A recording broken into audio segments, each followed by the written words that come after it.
Spirit, living breath of God, breathe new life into my weary soul. Bring the presence of the risen Lord to renew my heart and make me whole. Cause your word to come alive in me. Give me faith for what I cannot see. Give me patience for your purity. Holy Spirit, breathe new life in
Holy Spirit from creation's start, giving life to all that God has made.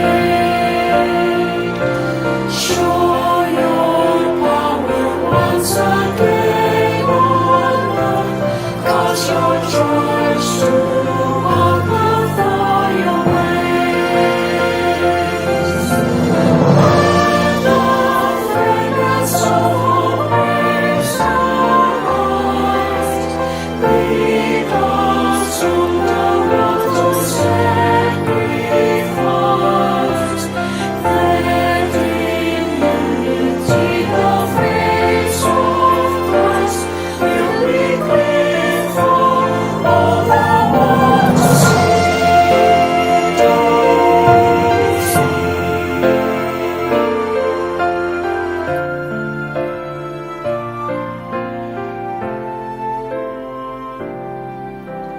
Holy Spirit, living breath of God. Holy Spirit, breathe new life in me. Holy Spirit, in me.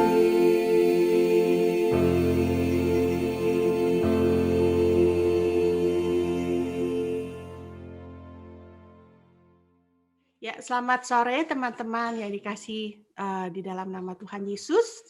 Kita bersyukur ya kalau Tuhan tetap menyediakan waktu dan kesempatan di mana kita boleh bersama-sama berkumpul untuk memuji nama Tuhan, untuk belajar firman Tuhan. Kita akan masuk ke dalam Sampetra dengan puji-pujian. Yang lagu pertama kita akan nyanyikan adalah Yesus Kami Puja. Ya, kalau minggu ini kita mengingat Palm Sunday ya.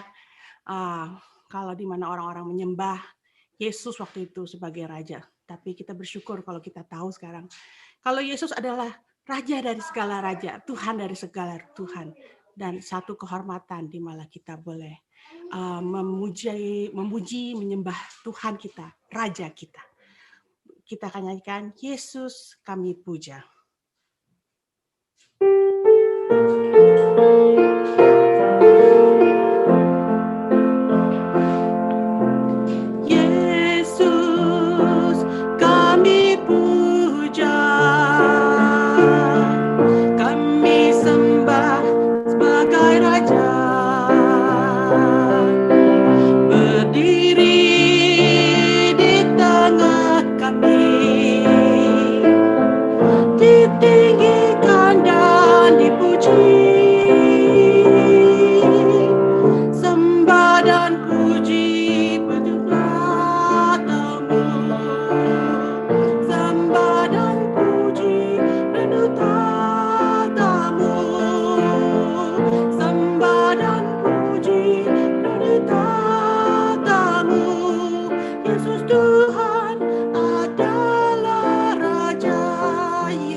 kalau kita boleh memuja Tuhan sebagai Raja.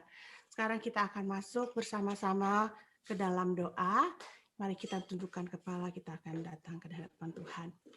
Tuhan Yesus, Allah Bapa kami dalam surga, terima kasih Tuhan, di mana kami boleh Tuhan layakkan untuk menyembah dan memuji Engkau, Raja dari segala Raja, Tuhan dari segala Tuhan.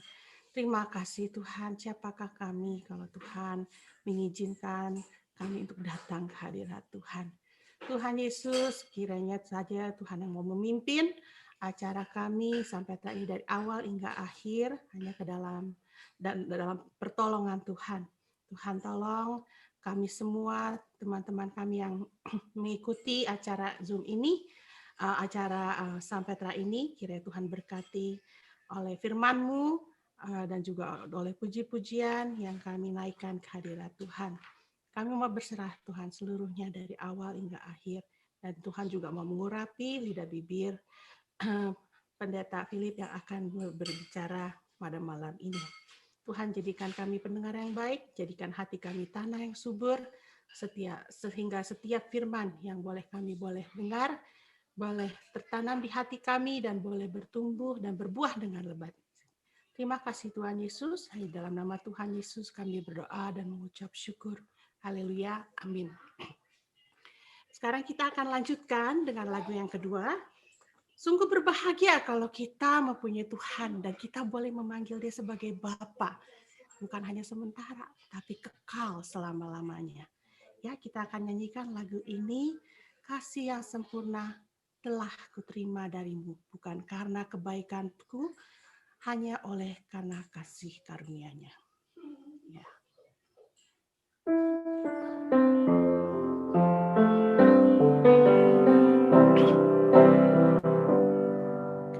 Kasih yang sempurna telah kuterima darimu, bukan karena kebaikanku, hanya oleh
akan lanjutkan lagu yang ketiga. Kita bersyukur ya kalau kita mempunyai Bapa. Tapi banyak sekali orang yang tidak masih belum seperti kita ya. Mereka masih belum mengenal Bapa yang baik. Ya, jadi kita akan persiapkan hati kita karena ada sambungannya mungkin ya nanti dengan firman Tuhan, mengapa kita perlu menginjili. Kita akan nyanyikan lagu ini, mereka perlukan kasih Tuhan. Ya, oke.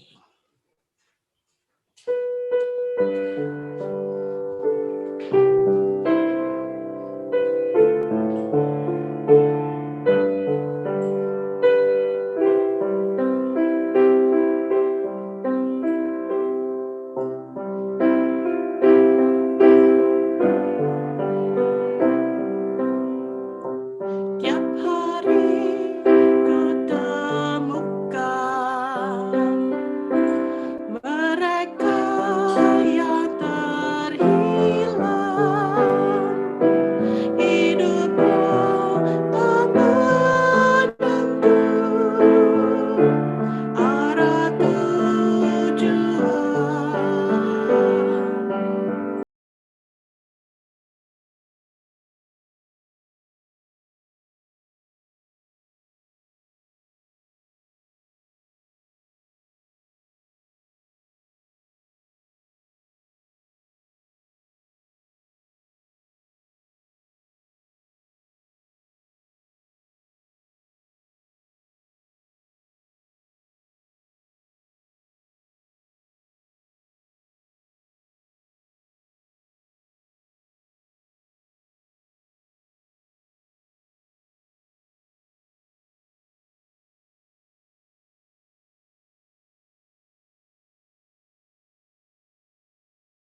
Puji Tuhan. Sekarang waktu dan tempat akan saya serahkan pada pembawa firman Tuhan. Shalom Bapak Ibu Saudara yang dikasihi oleh Yesus Kristus. Senang sekali hari ini kita bisa berjumpa secara online di dalam Sam Petra pada malam hari ini. Kita bersyukur selama 10 minggu kita sudah membahas tentang spiritual check-up. Dan kami berdoa agar sungguh sesi yang sudah kita lewati ini agar menolong kerohanian kita untuk terus bertumbuh di dalam Kristus. Di dalam bulan Maret ini adalah bulan PMPI, di mana kita diingatkan sebagai orang Kristen, kita harus terus melakukan pemberitaan Injil. Dan di dalam beberapa minggu ini kita akan membahas tentang sesi tentang penginjilan, evangelism. Akan ada beberapa pembicara tamu dari Hokim Tong Bandung yang akan membawa sesi ini. Untuk pembicara yang pertama ini, kita sudah sangat mengenal dengan beliau, kita sudah sangat kenal sekali. Bapak Ibu Saudara, siapakah itu? Dialah Pendeta Philip Chung. Dia yang saat ini beliau melayani di Hokim Tong Bandung. Nah, kita akan mendengarkan sesi ini tentang penginjilan. Mohon maaf untuk beberapa menit pertama videonya agak sedikit terpotong, tetapi kita tetap dapat mengikutinya. Mari kita mengikuti Sam Petra pada malam hari ini. Ya. Tuhan maka membuka mulut keledai. Masih ingat zaman ketika dia membuka keledai ya, untuk mulut keledai untuk menegur Belial ketika dia mau mengutuk akan umat. Nah, Tuhan kemudian bisa juga memakai bintang untuk menuntun orang Majus dari jauh untuk berjumpa dengan Yesus. Nah, Tuhan mengutus malaikat-malaikatnya untuk melakukan pemberitaan Injil pertama di padang Bethlehem. Jadi kita katakan Tuhan tidak harus memakai kita. Ia bahkan memiliki belaksa-laksa malaikat yang sigap dan taat 100% untuk menjalankan perintahnya. Dengan sekejap saja Tuhan bisa memerintahkan malaikatnya untuk mengabarkan Injil ke setiap pelosok dunia. Maka oleh sebab itu Bapak Ibu yang terkasih di dalam Tuhan, saya tekankan di sini memberitakan Injil itu menjadi satu privilege kita. Hak istimewa kita. Jika Tuhan mau memakai kita yang lemah, memakai kita yang kurang, memakai kita yang seringkali tidak taat untuk menggenapkan rencana keselamatannya. Maka jika dan hanya jika itu adalah sesuatu hal yang sifatnya anugerah, hak istimewa yang dia berikan kepada engkau dan saya. Akan tetapi Bapak Ibu, kita juga melihat ketika kita menerima hak istimewa ini, Paulus mengatakan bahwa itu sekaligus juga menjadi sesuatu keharusan yang mengikat kita. Ya. Oleh sebab itu kita membaca misalnya di dalam 1 Korintus pasal 9 ayat 15. Karena jika aku memberitakan Injil, aku tidak mempunyai alasan untuk memegahkan. Sebab itu adalah keharusan bagiku. Celakalah aku jika aku tidak memberitakan Injil. Jadi di sini jelas sekali Bapak Ibu bahwa Paulus menyatakan dengan jelas tegas memberitakan Injil adalah keharusan baginya dan tidak ada alasan untuk memegahkan diri. Ya, yakni seolah-olah kalau kita bisa memberitakan Injil adalah sesuatu yang khusus dan spesial, ya. Dan di mana hanya ada sekelompok elit yang melakukan. Tidak demikian. Ya. Pemberitaan Injil itu mengikat untuk setiap kita. Menjadi sesuatu keniscayaan bagi kita.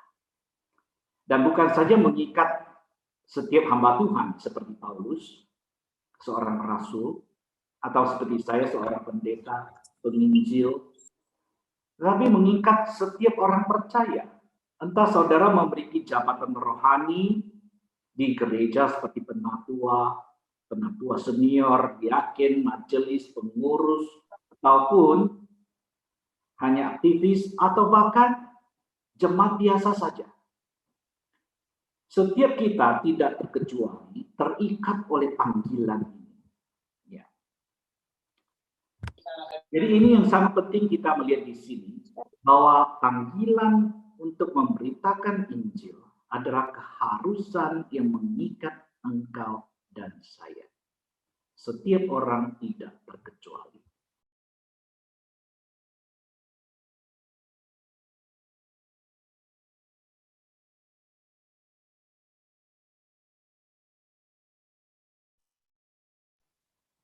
Oke. Baiklah, aku mendamaikan. Ya. Nah, pertanyaan selanjutnya tentunya adalah mengapa harus begitu? Nah, ini penting untuk dimengerti dalam arti kata supaya kita meletakkan sesuatu dasar yang benar. Ya, karena kalau tidak kita akan meletakkan keharusan itu kepada sesuatu yang salah. Ya. Ya, pertama kita akan melihat beberapa keharusan mengapa kita perlu melakukannya dulu. Ya. Pertama, kita harus melakukan penginjilan bukan untuk mendapatkan ataupun mengokohkan keselamatan. Nah, ini penting ini Bapak Ibu. Ya. Penginjilan bukan untuk mendapatkan sesuatu di dalam Yesus Kristus, tidak. Apalagi untuk mendapatkan keselamatan, bukan. Ya. Kita tidak boleh baik dengan pelayanan ataupun dengan penginjilan menambah apa-apa ke dalam keselamatan kita. Apa yang dilakukan oleh Yesus Kristus tidak bisa ditambahkan. Karya Yesus Kristus itu adalah once for all. Satu kali untuk selama-lamanya. Sekali dilakukan oleh Yesus cukup untuk semuanya, titik, selesai. Tidak perlu dan tidak boleh ditambahkan apa-apa. Maka kita diselamatkan, kalau kita mengadakan itu sola gratia aja. Hanya anugerah semata. Dan kita melayani pun itu anugerah semata juga. Kita menginjili pun hanya anugerah saja. Oleh sebab itu kita mengatakan nothing more, nothing less. Itu semua adalah anugerah Tuhan. Jadi ini yang pertama kita perhatikan. Kita harus menginjili tapi bukan untuk mendapatkan ataupun mengokohkan keselamatan kita. Kedua, kita harus menginjili, tapi bukan untuk menaklukkan dunia bagi Kristus. Nah, di sini kita perlu belajar sedikit dari sejarah misi, ya. Dalam arti kata begini, Bapak Ibu yang dikasih di dalam Tuhan. Misi modern itu dimulai dari abad yang ke-19 harusnya ya, ini minta maaf itu salah tulis, maksud saya tahun 18. Mulai dari abad ke-19. Itu waktu mulai dari zaman William Carey dan sebagainya, baru misi modern mulai dilakukan. Kita cerita misi modern, tentunya jauh sebelumnya orang telah bermisi. Tapi misi modern mulai pada abad ke-19. Dalam waktu 100 tahun, misi gereja-gereja barat kemudian membawa Injil ke seluruh jahat mereka. Dalam masa ini kita bisa melihat bagaimana misionaris, ya, quote unquote, bergandeng tangan dengan kolonialisme, imperialisme untuk menyebarkan Injil ke berbagai negara jajahan barat. Di dalam waktu 100 tahun, Injil itu dikabarkan ke Asia, ke Afrika, dan sebagainya. Ya. Dan pada waktu tahun 1910, misionari berkumpul kembali. Dan mereka berkumpul di Edinburgh, Skotlandia. Mengadakan apa yang disebut dengan World Missionary Conference. Konferensi misionari dunia pertama tahun 1910. Waktu itu mereka lakukan dengan sangat semangat dan penuh dengan satu semangat untuk menaklukkan dunia bagi Yesus Kristus. Ya. Ini ketua konferensinya namanya adalah John R. Mould. Dia memberikan satu pidato. Kalimat pertama yang dia ucapkan adalah, "The end of the conference is the beginning of conquest." Jadi akhir konferensi adalah permulaan kita menaklukkan dunia. Jadi pada waktu itu misionari sangat semangat dan berpikir bahwa dunia sebentar lagi akan ditaklukkan, semua orang akan menjadi orang Kristen dan pada akhirnya haleluya semua ya. Nah, jadi ini adalah zaman yang sangat semangat waktu itu. Tapi apa yang terjadi adalah 18 tahun kemudian kembali mereka mengadakan apa yang disebut International Mission Conference yang pertama ya, di Yerusalem. Nah, saat itu apa yang terjadi 18 tahun yang lalu sudah hilang. Semangat optimisme tidak ada lagi. Yang ada adalah pesimisme sekarang. Oh, ternyata dunia tidak takluk di bawah Kristen. India, China, negara-negara Asia lainnya, Afrika, semua belum dimenangkan. Yang terjadi malah sebaliknya. Agama-agama non-Kristen bangkit kembali. Islam bangkit kembali, Hindu bangkit kembali, Buddha bangkit kembali. Dan sebaliknya juga, negara-negara barat yang dulunya Kristen, begitu kokoh. Tahu-tahu menjadi sekarang jauh-jauh lebih sekular. Jadi gerakan sekularisme mulai masuk pada abad ke-20. Jadi pelajaran bagi kita apa Bapak Ibu yang dikasih di dalam Tuhan? Jangan kita mengabarkan Injil dengan sesuatu harapan, dengan satu ide bahwa kita mau menaklukkan dunia bagi Yesus Kristus. Hal ini tidak benar menurut firman Tuhan. Kedua juga, itu bukan tugas kita atau di luar kemampuan kita untuk dapat melakukannya bagi Yesus Kristus. Nah, Bapak Ibu yang terkasih di dalam Tuhan, suatu hari memang Alkitab mengatakan di dalam Filipi pasal 2 ayat 10 bahwa setiap lutut akan bertelut dan setiap lidah akan mengaku bahwa Yesus Kristus adalah Tuhan bagi kemuliaan Bapa. Dunia memang akan takluk. Tetapi dunia takluk bukan karena engkau dan saya. Bukan karena pelayanan kita, juga bukan karena penginjilan kita. Nah, ini penting sekali karena Yesus Kristus itu adalah Raja, Bapak Ibu. Yesus adalah Raja pada naturnya dan apa yang dilakukannya di atas kayu salib. Yesus menjadi Raja bukan karena kita memilih dan menjadikan dia Raja. Tidak. Kerajaan Allah akan diwujudkan. Tapi bukan oleh tangan kita. Tapi hanya oleh karena karya Roh Kudus sendiri. Nah, semangat triumphalistik ini perlu untuk dihilangkan. Karena kalau tidak, kita akan mengulangi sesuatu kesalahan yang sama. Seperti diperbuat oleh bapak-bapak gereja kita, di mana terjadilah crusade, perang salib, oleh karena tidak menaklukkan dunia bagi Kristus. Hal mana itu tentu adalah tidak benar adanya. Nah, keharusan juga bukan terjadi karena semangat untuk kompetisi dan iri hati. Nah, ini penting untuk dicermati Bapak Ibu. Karena ada orang yang melakukan penginjilan dengan maksud yang salah, motivasi yang salah. Bahkan pada zaman Paulus pun sudah ada orang demikian.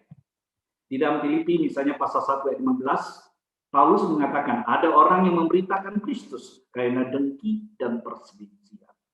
Tapi ada pula yang memberitakannya dengan maksud yang baik. Jadi ini menjadi peringatan bagi kita sebenarnya Bapak Ibu. Ketika kita mengatakan saya harus menginjili.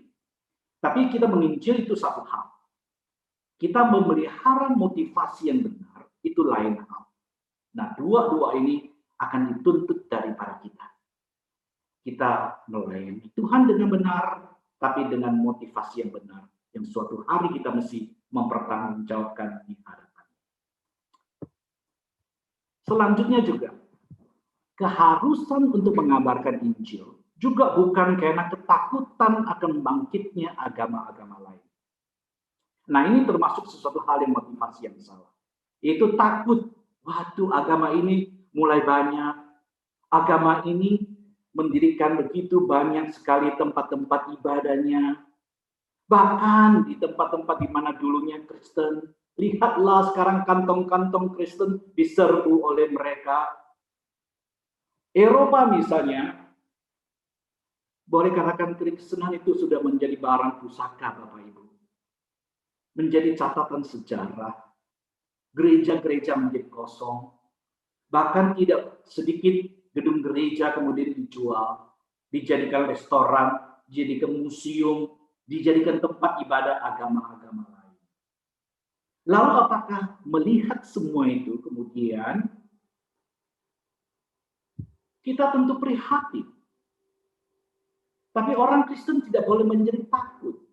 Lalu ketakutan ini menjadi dasar kita untuk mengabarkan Injil. Bukan. Nah, kita juga tidak boleh menyalahkan dalam arti kata kondisi ini. Dan ini adalah salahnya karena banyak imigran dari negara Asia dan Afrika yang kebanyakan non-Kristen lalu menyebut Eropa dan sebagainya. Tidak. Jikalau kekristenan di Eropa itu sendiri kemudian rontok dan gereja-gereja menjadi kosong, itu bukan karena masuknya dan salahnya migran dan sebagainya, tetapi oleh karena gereja di situ itu yang tidak melakukan penginjilan, Bapak Ibu yang kasih. Demikian juga kita tentu prihatin kalau kantong-kantong Kristen di Indonesia dimasuki oleh transmigran dari daerah lain dan sebagainya. Tentu saja Bapak Ibu yang dikasih di dalam Tuhan, kita ingin Eropa, kita ingin Amerika, kita ingin negara apa saja yang dulunya banyak Kristen tetap menjadi Kristen. Kita ingin kantong-kantong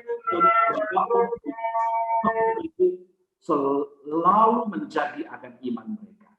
Tetapi sekali lagi, ketakutan tidak boleh menjadi dasar di dalam penginjilan. Ketakutan itu adalah tidak benar.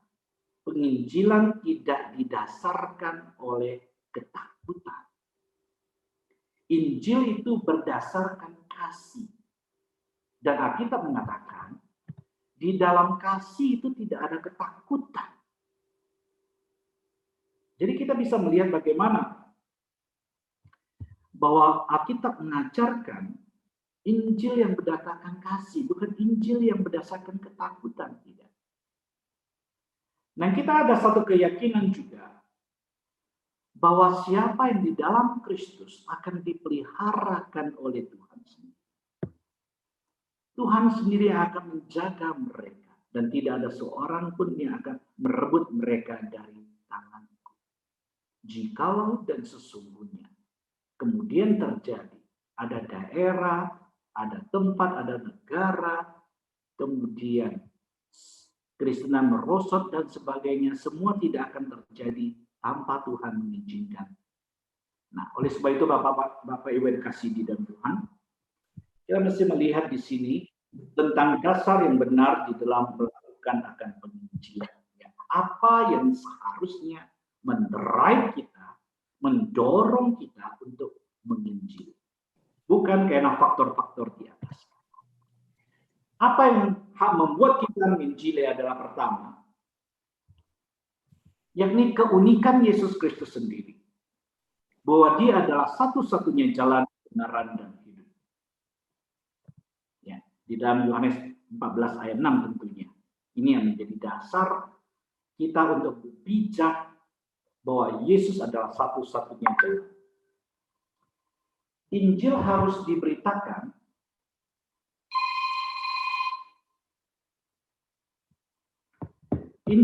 diberitakan karena selain Yesus tidak ada nama lain di kolong langit ini yang olehnya manusia dapat diselamatkan.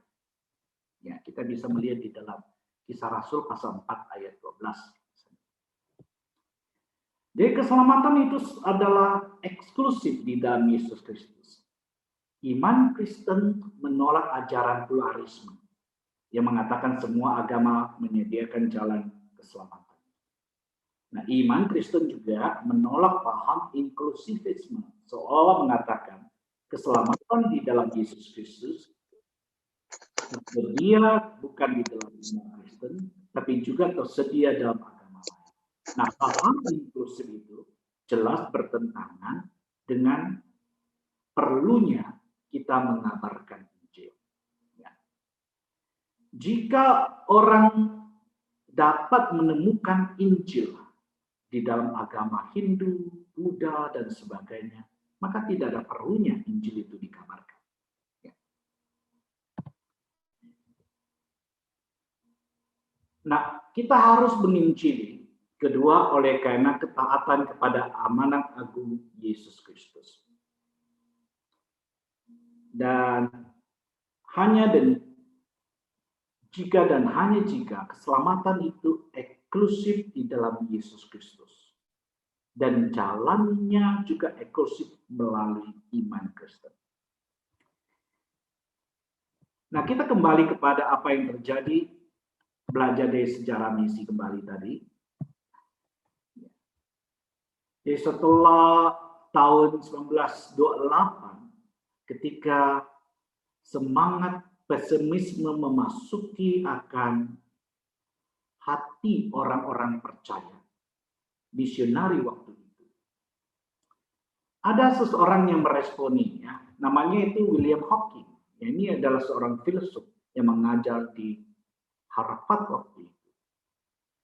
Dia meresponi akan semangat ataupun kondisi di mana pada tahun 1928 ke atas itu, di mana melihat sekularisme sudah berkembang dengan pesat dan mengadakan semacam survei bahwa ternyata apa yang dilakukan oleh misionari di negara-negara di Asia dan Afrika, hasilnya itu sangat-sangat kurang. Orang yang percaya itu sangat-sangat sedikit. Lalu untuk apa melakukan misi kalau hasilnya begitu kurang? Maka dia mengajukan kita bahwa negara-negara barat gereja mesti harus ada reorientasi misi. Ya, gereja orang-orang Kristen itu mesti bergandeng tangan dengan agama-agama lain lagi.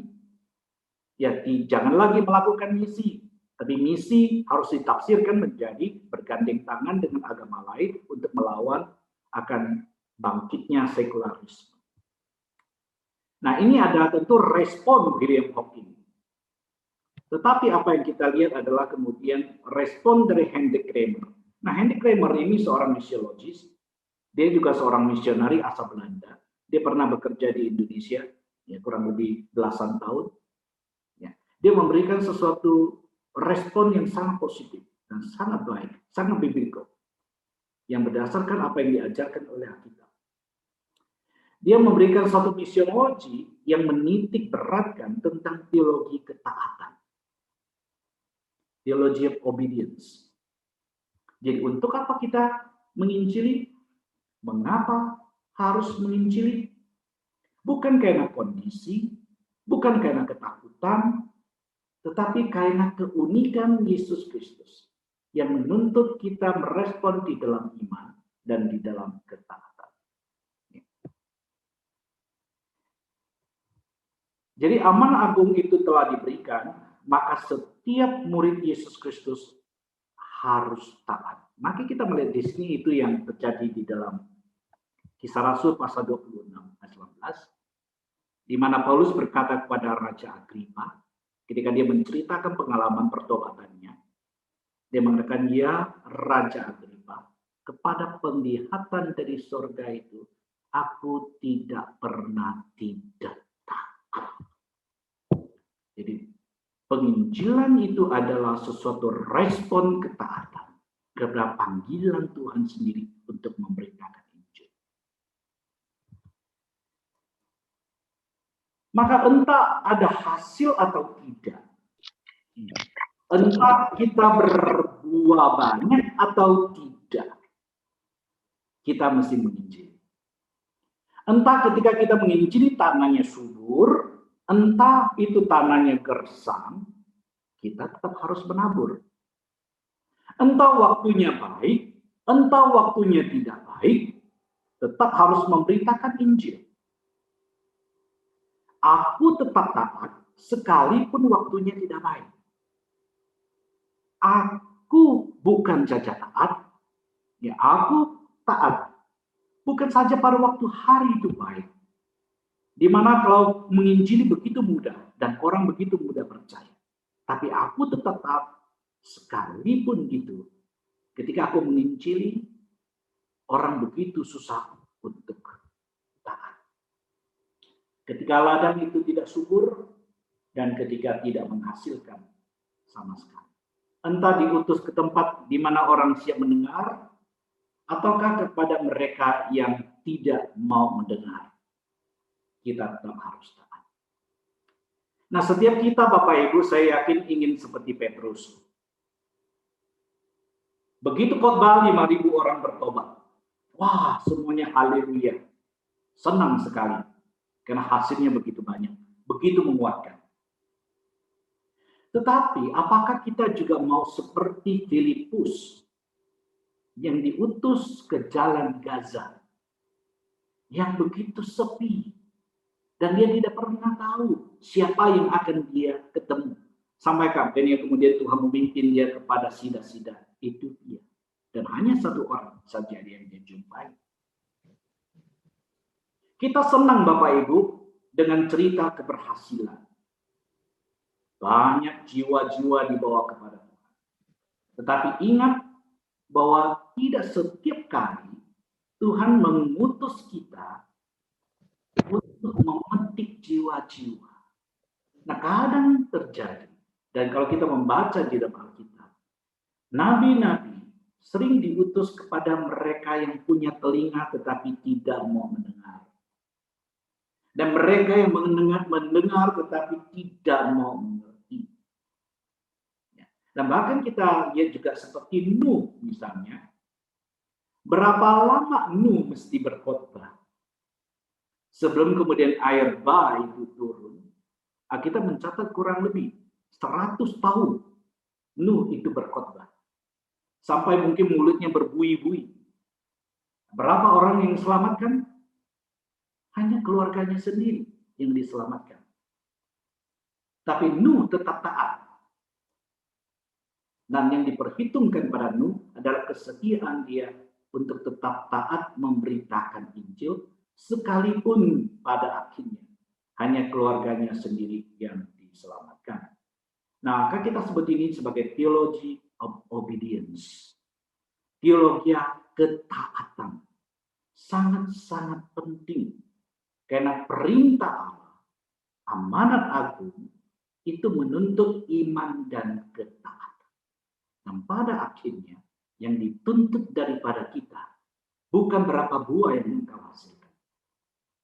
Tapi pada akhirnya, engkau akan mendengarkan satu kalimat. Hai hambaku yang baik, engkau telah setia. Setia di hal yang kecil, dan setia di hal yang besar. Masuklah dan nikmatilah segala kebahagiaan yang telah disediakan bagimu. Jadi itu yang sangat penting. Setia dan taat untuk memberitakan Injil. Mengapa? Karena itu perintah Tuhan. Dan engkau lakukan. Ada hasil atau tidak. Waktu baik atau tidak. Terima kasih Pak Philip untuk menyampaikan bahannya pada sesi ini, sesi yang pertama. Dan bagaimana kita sebagai orang Kristen itu harus tetap siap sedia memberitakan Injil kapanpun dan dimanapun. Bapak Ibu Saudara, berikut ini adalah ada sesi tanya jawab. Ada beberapa pertanyaan yang diajukan kepada Pendeta Philip. Kita dapat mengikutinya.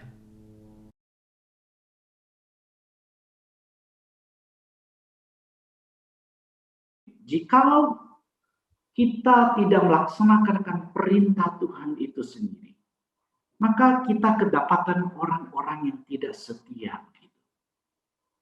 Sama seperti orang yang telah diberikan oleh Tuhan. 1 talenta, 2 talenta, 5 talenta. Apa yang kamu lakukan? Kamu tentu lakukan untuk baik-baik. Ya. Entah engkau menghasilkan 5 talenta, oke. Entah engkau menghasilkan 2 talenta, oke. Tapi jangan talenta itu kamu simpan dan kamu tidak lakukan. Dan tidak menghasilkan satu apapun. Kemudian engkau kembalikan. Nah, celaka. Ingat, pada akhirnya sang tuan itu tidak mengatakan, kamu telah menghasilkan 5 talenta, bagus. Hebat engkau, 5 talenta. Kemudian dia bandingkan 5, 2, 1. Tidak. Pada akhirnya, kedua yang menghasilkan 5 dan 2 itu, apa yang dipuji dari sang Tuhan itu adalah, hai hambaku yang setia. Itu penting itu di bagian itu. Hai hambaku yang setia. Jadi kesetiaan, ketaatan melakukan itu adalah sangat penting di sini. Bukan karena kamu menghasilkan 5, 10, 100, tidak. Itu karena Tuhan yang memberikan pada waktunya. Ketika seseorang melakukan dengan setia di dalam pelayanan dan penginjilan. Gitu.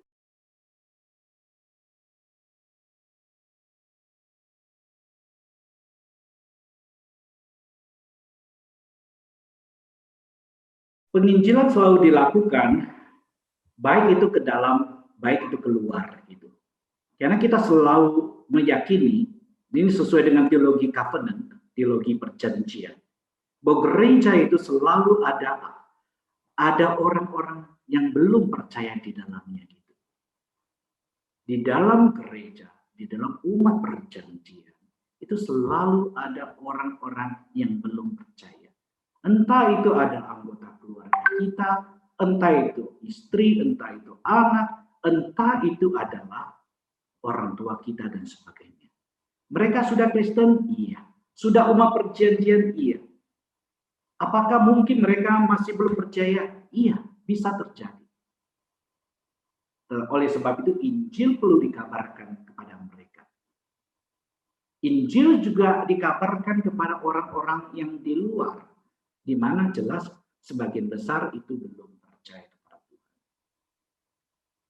Ya, jadi demikian. Jadi Injil itu selalu memiliki dua belah pihak, ke dalam dan keluar.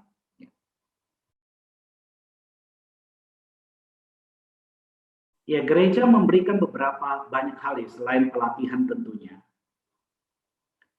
Pelatihan dan sebagainya kita bisa lakukan. Jadi penginjilan itu demikian Bapak Ibu. Jangan terlalu sempit di dalam hal kata penginjilan. Seolah-olah itu hanya penginjilan pribadi saja. Tidak. Penginjilan selalu harus dilakukan oleh gereja dan di dalam gereja dan melalui gereja. Perhatikan saja apa yang terjadi di dalam perjanjian baru, di mana ketika para rasul diutus, seseorang tidak bisa diutus itu menjadi semacam penginjil tanpa gereja. Tidak. Penginjil itu selalu harus terikat oleh gereja. Ketika Filipus dia mengabarkan Injil ke daerah yang belum dijangkau, dan ke daerah apa yang disebut Samaria dan sebagainya.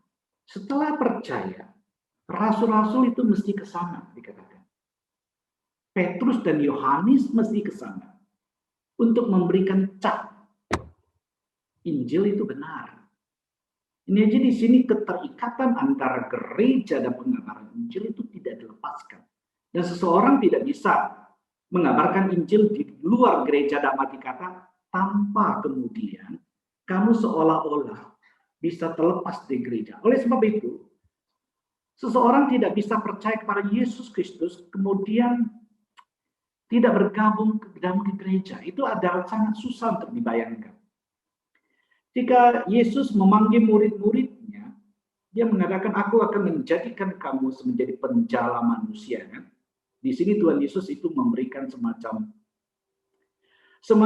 ilustrasi bahwa orang-orang yang belum percaya adalah seperti ikan gitu, yang dijala begitu. Nah, ikan itu kalau dijala mau diapain gitu? Engkau akan letakkan begitu saja, dia akan mati begitu. Tidak. Ikan kemudian dijala di dalam laut, dia mesti dimasukkan ke dalam akuarium-akuarium atau di dalam kolam-kolam supaya dia tetap hidup.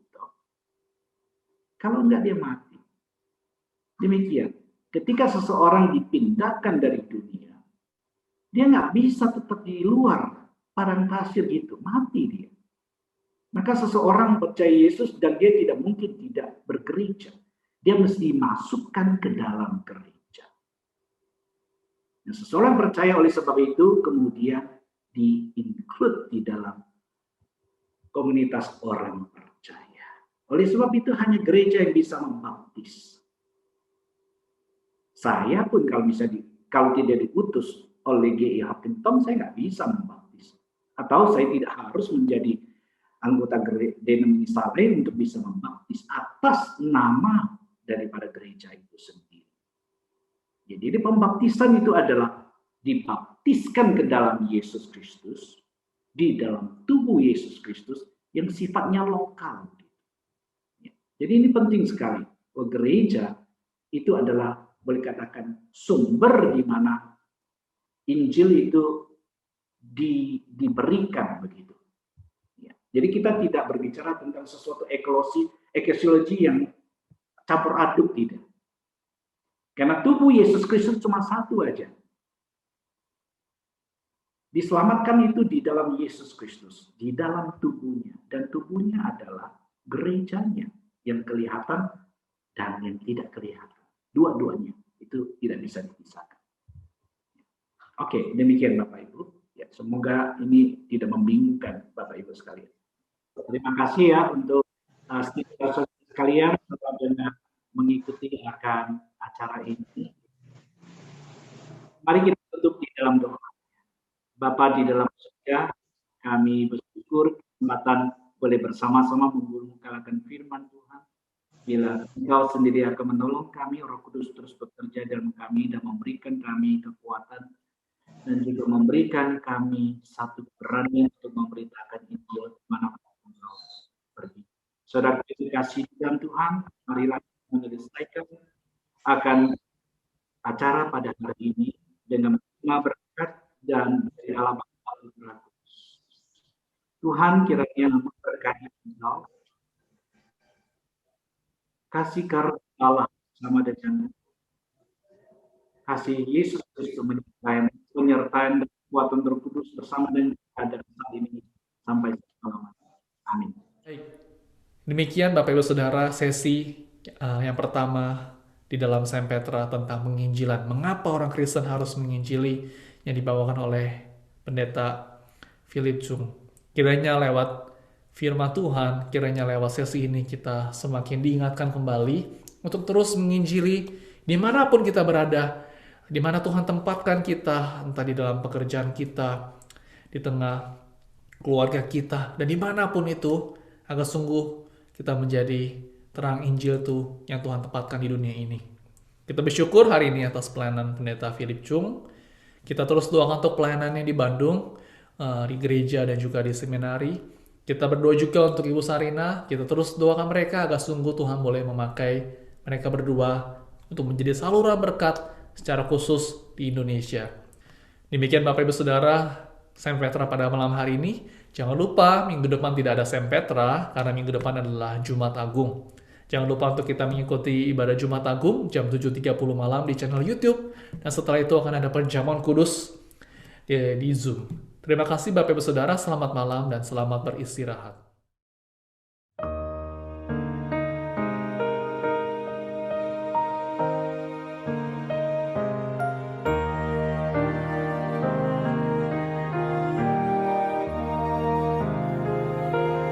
Holy Spirit, living breath of God, breathe new life into my weary soul. Bring the presence of the risen Lord to renew my heart and make me whole. 'Cause you're one to come alive in me. Give me faith for what I cannot see. Give me passion for your pure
giving life to all that thou hast made. Show your power once again on earth, cause your church to